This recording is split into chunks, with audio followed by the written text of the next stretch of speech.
What is up? What's the deal? It's that time. It's that hour. It's Righteous with another video. And I got my man, Brendan Taylor here from True School Sports. The Untouchable. You already know.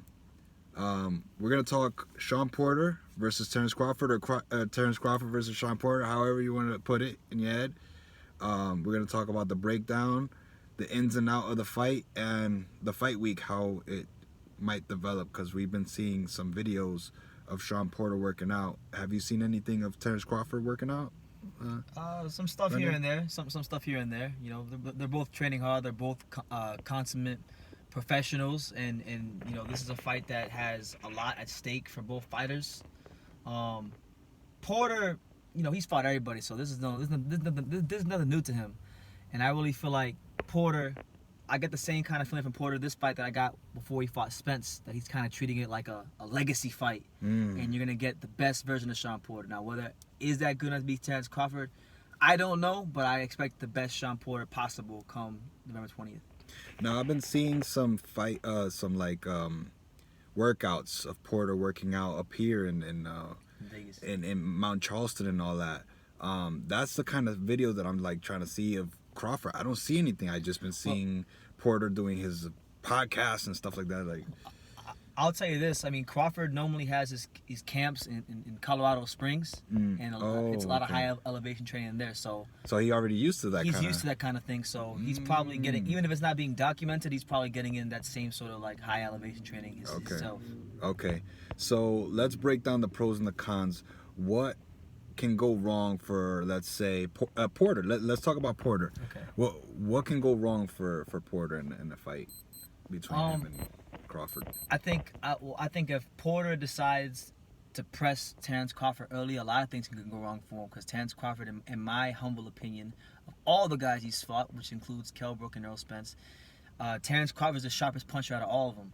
And Porter, sometimes when he likes to throw a lot, have a high output of punches, he sometimes is very susceptible to get clipped, as you saw in the latter rounds with Spence. Yep. So I could definitely see Terence Crawford getting out to an explosive start if Porter decides to come out and try to maul him.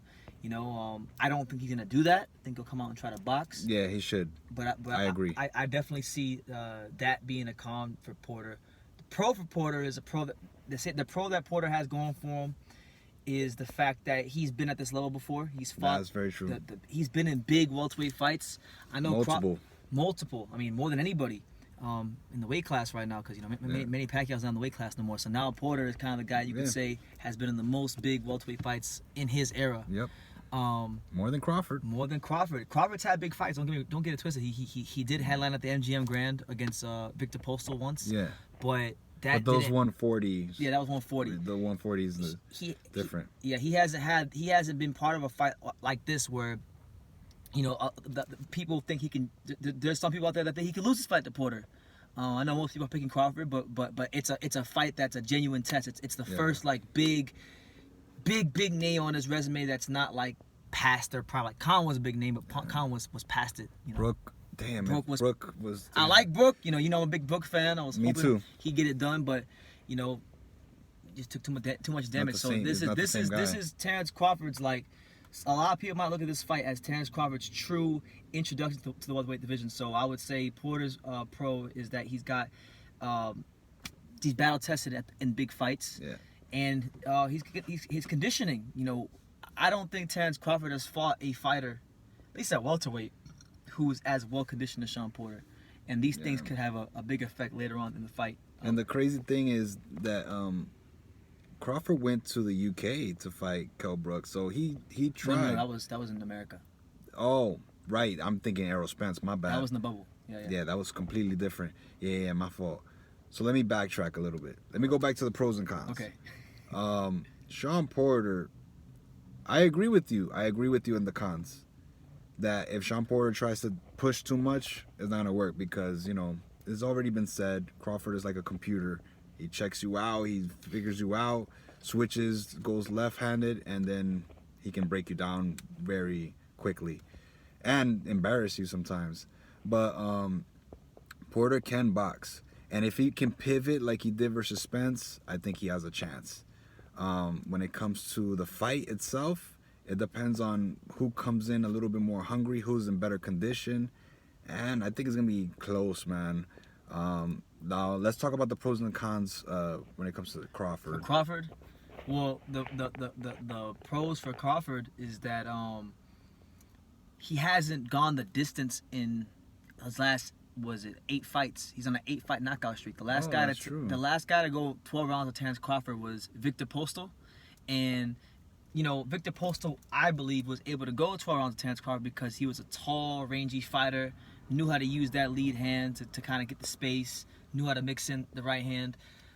Porter's not the kind of fighter. Porter's not taller than Crawford. No, he's not a lanky fighter. He's a guy that likes to pressure you. He's a guy that's going to come to fight. He can box. He can box a little bit. He's not going to want to do that. He's improved his boxing skills, but he's not going to want to do it the whole fight. He's going to want to fight at some point. Yeah. And I feel like I agree. that will play into the hands of Terence Crawford.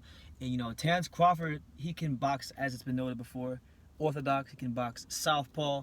When he knocked out Kell Brook, he knocked him out with like one of those hybrid punches. He threw like a half uppercut, half hook, and it hurt Brook and knocked him to the back of the ropes. And then he's a very creative fighter, and he's very good at seeing things and reacting in real time. He's got great timing, great natural fighting instincts. And against a guy like Porter, who can sometimes have lapses in defense, lapses in positioning, these things play into Terence Crawford's hands. Now, the ultimate con, I told you about this one earlier. Yeah. Biggest con for Terence Crawford, okay? And I'm going to throw this out there to you guys as a point that you may want to consider, okay? In addition to what you just said about the 8 knockouts. Go ahead. No. You're saying that because he's on an 8 knockout run, that's another con for him, too.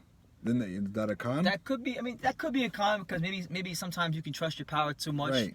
But like if you look at how Crawford gets most of these knockouts, they're not knockouts where like he's just loading up on shots and looking for something big. He hits these guys with counter punches or something sharp, precise shots, and then he goes for the kill.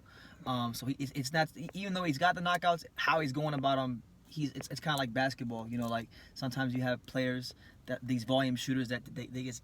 They don't get their points within the flow of the offense. They get the ball passed to them and they can shoot immediately. But then there's some guys that play within the flow of the offense and they're getting their points as they come and they're making it look effortlessly. Those are like rhythm. Play, yeah. So like Crawford's he's getting his knockouts, but he's getting them within the flow of his game plan. Yeah. He's not going outside of it. That's a damn good boxer right there. Yeah, very great boxer. But the point I wanted to bring up that I was about to say is Teddy Atlas came out recently on his podcast, and he pretty much stated something that most people were wondering, which is this going to be Terence Crawford's last fight with Top Rank? Because his contract's supposed to run out, and he confirmed it. He said, yeah, this is going to be Terence Crawford's last fight under the Top Rank banner and the Top Rank promotion. So that begs the question, if Porter can make this fight close enough for interpretation, does Uncle Bob stick it to Terence Crawford at the end? Because we know Bob's had a lot to say about Terence in the past. He did once say, that with all the money he's lost promoting Crawford, he could build a house in Beverly Hills. That's not a cheap house. So. Yeah, exactly. That's why he said Beverly Hills. Yeah. And we've heard the rumors of this happening when Pacquiao fought Horn. Because they were saying that Horn was under the Top Rank banner or something like that. Yeah. So, switcheroo right there. Here's the title. Here you go. Go fight this guy, go fight that guy, and make money for us. Get the ratings and then switch off because Pacquiao was getting older and, he was going his own route, Yeah, business deals where Pacquiao can be his own boss, and that's what Crawford's going to be anyway, regardless if he loses. He's not going to be the same if he loses, like money-wise, business-wise, but he's still going to be able to make contracts and do deals, so it's not going to hurt him, but it would hurt him with having that O. Like, you need that O. Like, especially for someone like Crawford. It's unfortunate in this post-Mayweather era that you need that O. But yeah. We are living in the post-Floyd Mayweather boxing world, and if we're talking about marketability and the money, that O is very important. Unless you're Adrian Broner, you could just keep fighting or top Gabe guys. Rosado, these guys are like that. Yeah.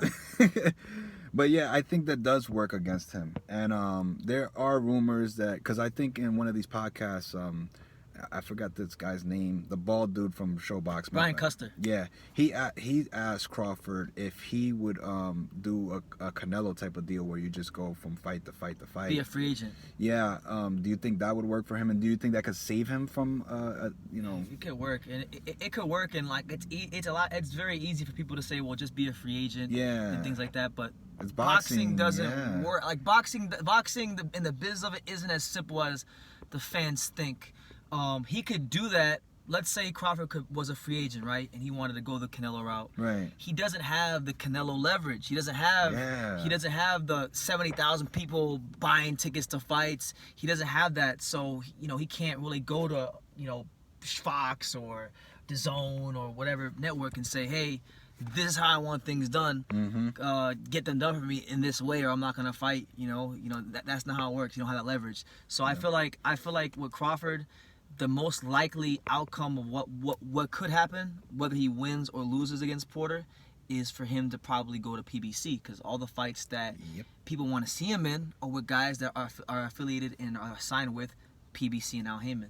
And the funny thing is, a lot of people confuse him for being with PBC already because he's a skillful fighter, so it reminds them of Floyd, and they're like, why aren't you over there PBC with those guys, So it sucks, and yeah, it could work against him. I didn't know that till tonight until Brendan brought that up. So now it's your guys' turn. What's your pros and cons? Who do you think is gonna win? I have Porter winning. Ooh, just because. you going with the upset? Yeah, I'm going with Porter, and I don't even know. Like, it really doesn't matter how he wins. I think that he can, edge it out. But if it comes down to like those, weird judge things or whatever, I will be there to score. Not there, but I will be judging, and I will be having my own scorecard. So I will see if Porter really, really wins the fight. But I think he can edge it out. He can edge it out. Well, listen, man, I'm going with Terence Crawford. He's been waiting a long time for this big signature fight in the welterweight division, and what better way to start off a great run at he's already at welterweight, but people don't really give him the credit for any of those wins he had at welterweight like they should. So if it's gonna start now, what better way to start with a guy like Showtime Shawn Porter, former welterweight champion, true warrior of the sport, fought everybody, a throwback fighter. I think Crawford's just too slick, too fast, too skilled, too versatile, too good for Shawn Porter to beat him. But listen, crazier things have happened in boxing. We've had all kinds of upsets over the years. We just had one yesterday in the IBF featherweight title fight when Kiko Martinez, who he had a snowball's chance in hell of beating Kid Galahad, knocked him unconscious and put a big dent in his career. So that's why we watch boxing. You just never know what's gonna happen. That's true, and another thing is with Crawford, if he wins, it also gives him more equity for a better contract with PBC. It's like, hey, I beat one of your best guys. That's one of the best resumes right now. I want this now. You said this, but I want this. Yeah, give me that Spence fight. Yeah, I want Spence fight, and I want with that extra. Yeah. Because he doesn't have a mouthpiece. Crawford is pretty chill. You know what I'm saying? So he just want to fight. He just want to fight. He's a fighter. He just want to fight. He wants to get paid, the right amount. Yeah. So, yeah, it can go either way. It really can. Really can. So, guys, it's your turn. We can break down this fight all night, but to a blue in the face. Yeah, because this fight is too close. But I think I'm gonna say it on camera. I don't care. Crawford is definitely an A+ fighter. Shawn is A. Very close to plus. If he would have beat Spence, man, because I had him winning Spence, like even after the knockdown, but he didn't beat him on the cards, so he can't get that just due. So he's got to prove it in the ring. Got to prove it in the ring, and have his chance this coming Saturday against a guy that some people consider to be the best pound for pound fighter that boxing has to offer. Yeah, so that's facts. What a way Crawford could Porter can put a stamp on what's been a great career if he can get the win. Well, I don't think it's happening though. Let's see. But either way, we're all gonna be lucky to see that fight. So, we're gonna leave on this note, guys. It's your turn. You already know. Let's try to keep boxing alive. Brendan, you want to say anything? Yeah, man. Yeah, definitely tune in to the fights. You know, subscribe to True School.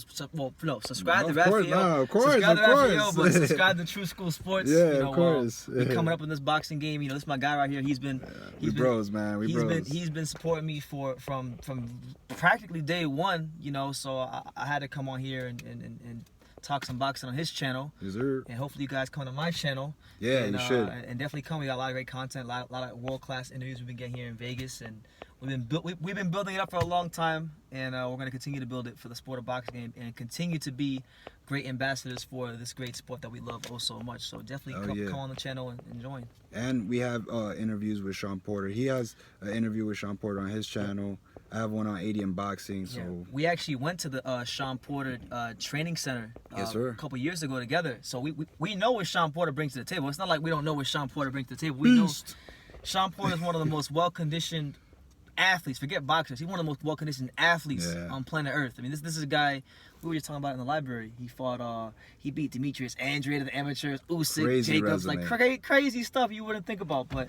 And his dad is his trainer, so you already know he's gonna be crazy. Yeah, and his dad's his trainer. Remember his dad, Kenny, said, "I'm a non-conformist isolationist." Whatever that means. He was saying it. He was speaking some crazy stuff when we saw him, but crazy. Check out that interview. Check out the interview.